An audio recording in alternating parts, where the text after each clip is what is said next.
Για να φτιάξουμε την πετσέτα νούφαρο χρειαζόμαστε μία πετσέτα υφασμάτινη σε διαστάσεις 50x50. Ανοίγουμε την πετσέτα μας και φέρνουμε τις 4 γωνίες στο κέντρο. Σιδερώνουμε για να έχουμε ένα καλύτερο αποτέλεσμα.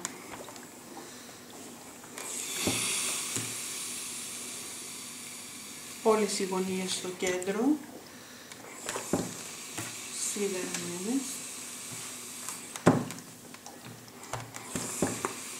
Ξαναφέρνουμε και πάλι τις 4 γωνίες στο κέντρο.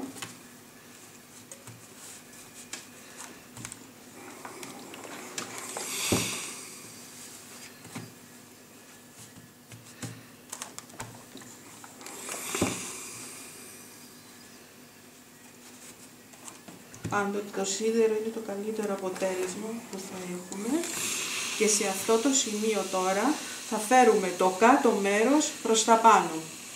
Το γυρνάμε και φέρνουμε και πάλι τις 4 γωνίες στο κέντρο.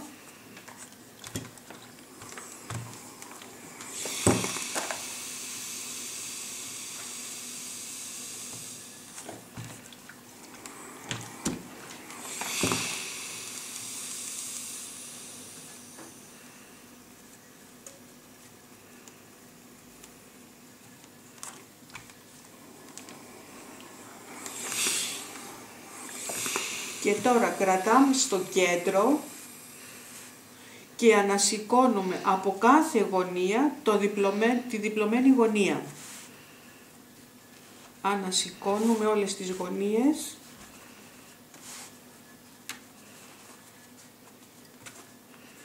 και τώρα κλείνουμε λίγο προς τα μέσα και κάνουμε πάλι ένα σίδερο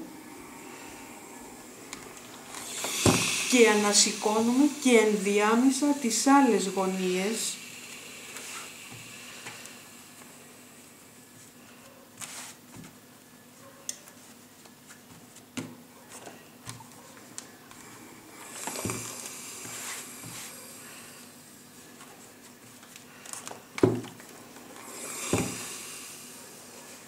Και το νούφαρό μας είναι έτοιμο, μπορούμε να το διακοσμήσουμε με οτιδήποτε θέλουμε.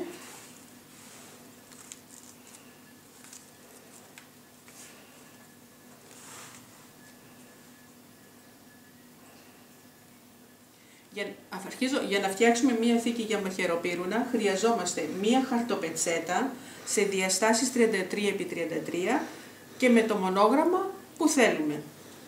Ανοίγουμε την πετσέτα μας και έχουμε το μονόγραμμα προς τα πάνω. Διπλώνουμε στη μέση και μετά διπλώνουμε στα 4.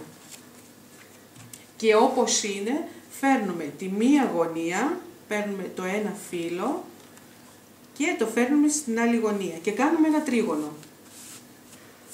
Γυρίζουμε τώρα το κάτω μέρος, το φέρνουμε προς τα πάνω. Γυρίζουμε 2-3 εκατοστά από τη μία πλευρά και 2-3 άλλα εκατοστά από την άλλη πλευρά. Φέρνουμε αυτή τη γωνία και την τοποθετούμε εδώ στην άλλη γωνία. Γυρίζουμε τώρα από την άλλη πλευρά. Η θήκη μας για τα μαχαιροπύρουνά μας είναι έτοιμη και μπορούμε να τη βάλουμε δίπλα στο νούφαρό μας.